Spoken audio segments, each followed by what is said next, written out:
এই বিষয়ে ভাবার তৌফিক দান করুন সকলে বলি আমিন। বলছিলাম আল মাউতুস সাআদা, সৌভাগ্যের মৃত্যু কার হতে পারে? প্রথম কথা জেনে রাখবেন, ওই ব্যক্তির মৃত্যু হবে সৌভাগ্যের মৃত্যু যার মৃত্যুকালে সর্বশেষ কথা হবে লা ইলাহা ইল্লাল্লাহ। আমরা আল্লাহর কাছে কামনা করি, আল্লাহ আমরা মুমিন, আমরা বিশ্বাস করি আমাদের শেষ বাণী যেন মৃত্যুর সময় হয় লা ইলাহা ইল্লাল্লাহ, তাওহীদের উপরে যেন আমরা মৃত্যুবরণ করতে পারি। আল্লাহ তুমি আমাদের সেই তৌফিক দান করো। আমরা যেন বলতে পারি আল্লাহ তুমি আমাদের পরম নিকটের দয়াময়, আল্লাহ তুমি তোমার নিকটবর্তী আমাদের করো। আল্লাহুম্মা আলহিকনি বির রফিকিল আলা, আল্লাহ আমাদের সব থেকে নিকটবর্তী, আমাদের জন্য সব থেকে কাছের মাবুদ রব, আমরা যেন তোমার নিকটবর্তী হতে পারি। আমাদের শান্তির সাথে ঈমানের উপরে, তাওহীদের উপরে মৃত্যু দান করো। সম্মানিত উপস্থিতি, বিশ্বনবীর মৃত্যুর যন্ত্রণা হয়েছিল। হযরত আয়েশা রাদিয়াল্লাহু তাআলা আনহা বলছেন, সহিহ মুসলিমে হাদিস আসছে, বুখারীতে হাদিস আসছে, মিশকাতুল মাসাবি কিতাবুল জানাইজ জানাজার সালাত সংক্রান্ত একটা অধ্যায়, বাবু ইয়াদাতুল মারিজ ওয়া সাবিল মারজ, 1539 নম্বর হাদিস। আল্লাহর নবীর মৃত্যুর যন্ত্রণা এত বেশি হয়েছে, আয়েশা রাদিয়াল্লাহু তাআলা আনহার কোলে আল্লাহর নবী ইন্তেকাল করেছেন। বিশ্ব নবীর মৃত্যু যন্ত্রণার পর আয়েশা বলছেন, মা রাআইতু আহাদাল ওয়াজু আলাইহি আশাদ্দু মিন রাসূলিল্লাহ সাল্লাল্লাহু আলাইহি ওয়াসাল্লাম, আমার নবী বিশ্ব নবী মুহাম্মদুর রাসূলুল্লাহ সাল্লাল্লাহু আলাইহি সাল্লাম যেভাবে ইন্তেকাল করেছেন, আমি আমার জীবনে কোন ব্যক্তির মৃত্যুর যন্ত্রণা এত বেশি হয়েছে আমি আমার জীবনে দেখি নাই। চিন্তা করেন কিরকম মৃত্যুর যন্ত্রণা হয়েছিল। সহিহ বুখারীতে হাদিস আসছে, সহিহ বুখারী কিতাবুর রিকাক মর্মস্পর্শী হাদিস বর্ণনা করা সংক্রান্ত একটি অধ্যায় রয়েছে, 6510 নম্বর হাদিস। আয়েশা রাদিয়াল্লাহু তাআলা আনহা বলছেন, কানা বাইনা ইয়াদাইহি রাকওয়াতুন আও উলবাতুন ফিহা মাউন, আল্লাহর নবী মৃত্যু যন্ত্রণায় কাতরাচ্ছেন, পাশে তার ছিল একটা চামড়া অথবা একটা কাঠের বদনা যেখানে পানি ছিল। আল্লাহর নবী ঝটপট করছেন, ফাজাআলা ইয়াদাহু ইউদখিলু ফিল মা, যন্ত্রণায় ছটপট করতে করতে হাতখানা বারবার পানিতে চুবিয়ে দিচ্ছেন বদনার ভিতরে, বের করছেন। ফায়ামসাহু বিহা ওয়াজহাহু, আল্লাহর নবী ওই ভেজা হাত দিয়ে মুখখানা মুছছেন আর বলছেন, লা ইলাহা ইল্লাল্লাহ ইন্না লিল মাউতি লা সাকরা, আল্লাহ তুমি ছাড়া সত্য কোনো মাবুদ নাই, আমি যে যন্ত্রণা পাচ্ছি নিশ্চয়ই মৃত্যুর যন্ত্রণা হচ্ছে। বলতে বলতে আল্লাহর নবী বলছেন, আল্লাহুম্মা গফিরলি, আল্লাহ তুমি আমাকে ক্ষমা করো, ওয়ারহামনি, আল্লাহ তুমি আমাকে দয়া করো, ওয়ালহিকনি বির রফিকিল আলা, আল্লাহ তুমি সব থেকে কোমল, আমার সব থেকে নিকটবর্তী, তুমি তোমার কাছে আমাকে মিলিয়ে দাও।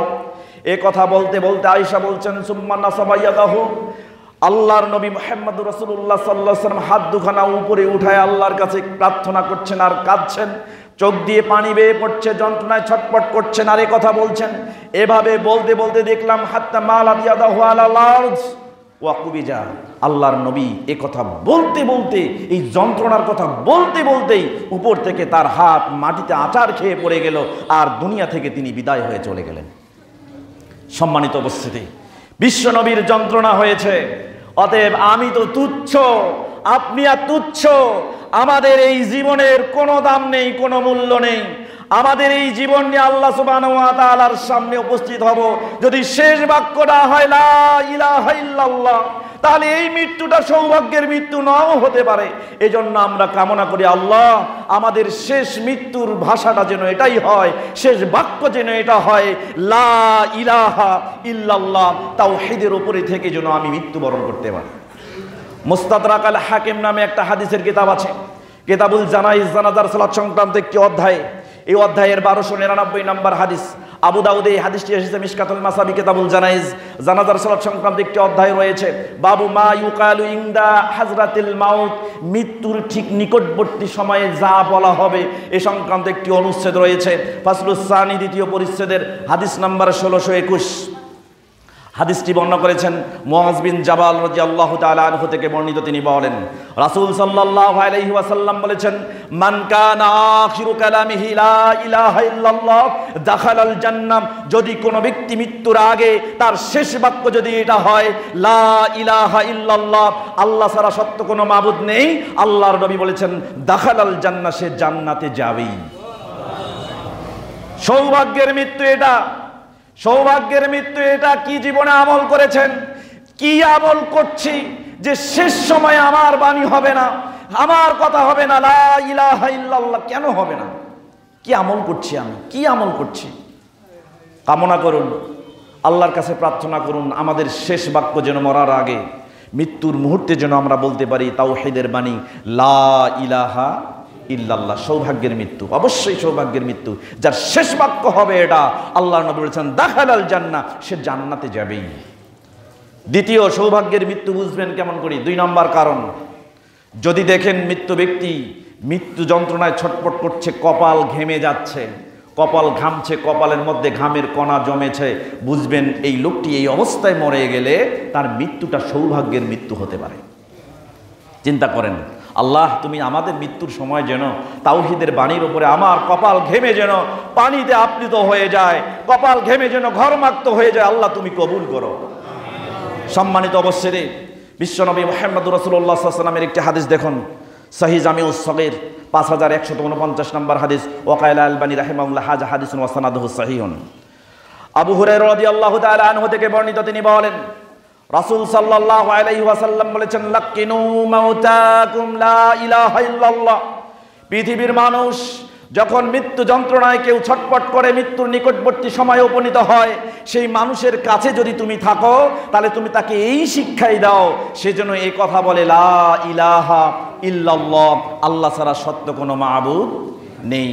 বিশ্বনবী মুহাম্মদ রাসূলুল্লাহ সাল্লাল্লাহু আলাইহি ওয়াসাল্লাম বলেছেন, জেনে রেখো, ইন্না নাফসাল মুমিন তাখরুজু, আল্লাহর নবী সাল্লাল্লাহু আলাইহি ওয়াসাল্লাম বলেছেন, ইন্না নাফসাল মুমিনি তাখরুজু রাহসান, যদি কোনো মুমিন ইন্তেকাল করে আর তার মৃত্যুটা যদি সৌভাগ্যের মৃত্যু হয়, তাহলে যখন সে মৃত্যুবরণ করবে ওই সময় তার নফস যখন বের হয়ে যাবে, তার কপালটা ঘেমে যাবে, ঘরমাক্ত হয়ে যাবে। বিশ্বনবী মুহাম্মদ রাসূলুল্লাহ সাল্লাল্লাহু আলাইহি ওয়াসাল্লাম বলছেন, তবে জেনে রেখো, কাফিরেরও কপাল ঘেমে যেতে পারে, তবে অধিকাংশ কাফিরের অন্তর নফস এভাবে বের হয়ে যায়, নফসুল কাফির তাখরুজু মিন সিদকিহি কামা তাখরুজু নফসুল হেমার। গাধা মরে গেলে যেমন গাধা মরে যাওয়ার পরে হাঁ করে থাকে, ঠিক তেমনি কোনো কাফের যদি ইন্তেকাল করে তাহলে কাফের মরে যাওয়ার সময় গাধার মতো হাঁ করে তার নফস বের হয়ে যায়, আর এভাবেই সে ইন্তেকাল করে। আল্লাহ তুমি কাফেরের মতো আমাদের মৃত্যু দিও না, তুমি কাফেরের মতো আমাদের মৃত্যু দিও না, তুমি আমাদেরকে তাওহীদের বাণীর উপরে মৃত্যু দিও, এবং সেই সাথে আমাদের কপাল যেন ঘরমাক্ত হয়, মুমিনের কপাল যেভাবে ঘরমাক্ত হওয়ার কথা বিশ্ব নবী মুহাম্মদ রাসূলুল্লাহ সাল্লাল্লাহু আলাইহি ওয়াসাল্লাম আমাদেরকে জানিয়েছেন। সম্মানিত উপস্থিতি, তিরমিজি হাদিস এসেছে, তিরমিজিতে আবুল জানাইজ, জানাজার সালাত সংক্রান্ত অধ্যায় সমূহের শিরোনাম রয়েছে 10 নম্বর অনুচ্ছেদের 982 নম্বর হাদিস। আল্লাহর নবীর এই হাদিসটি বলেছেন বুরাইদা রাদিয়াল্লাহু তাআলা আনহু থেকে বর্ণিত, তিনি বলেন রাসূল সাল্লাল্লাহু আলাইহি ওয়াসাল্লাম বলেছেন, আল মুমিনু ইয়ামুতু বিআরাকিল জাবিন, যখন মুমিন ইন্তেকাল করে, মুমিন ইন্তেকাল করার সময় তার কপাল, ললাট এগুলো ঘামাক্ত হয়ে ভিজে যাবে, এমত অবস্থায় মৃত্যুবরণ করলে জানবে, বুঝবে তার মৃত্যু হয়েছে সৌভাগ্যের মৃত্যু। আল্লাহ তুমি আমাদের এইরকম সৌভাগ্যের মৃত্যু দান করো, সকলে বলি আমিন। 3 নম্বর, ওই ব্যক্তির মৃত্যু সৌভাগ্যের মৃত্যু হতে পারে যে ব্যক্তিটি আজকের এই দিনে শুক্রবার দিন অথবা রাতে ইন্তেকাল করতে পারে।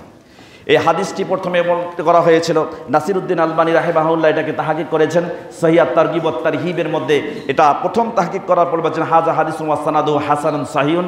পরবর্তীতে এবার তাহকিক করার পরে বলছেন তারাজুয়াতে আলবানী রুজু করে বলেছেন হাযা হাদিসুন ওয়া সানাদুহু যায়ীফুন, এই হাদিসটি সনদ দুর্বল। পরবর্তীতে আবার তিনি তাহকিক করে রুজু করে ফিরে এসে বলেছেন হাযা হাদিসুন ওয়া সানাদুহু সহিহুন বিশওয়াহিদ ওয়া সহিহ লিগাইরিহি।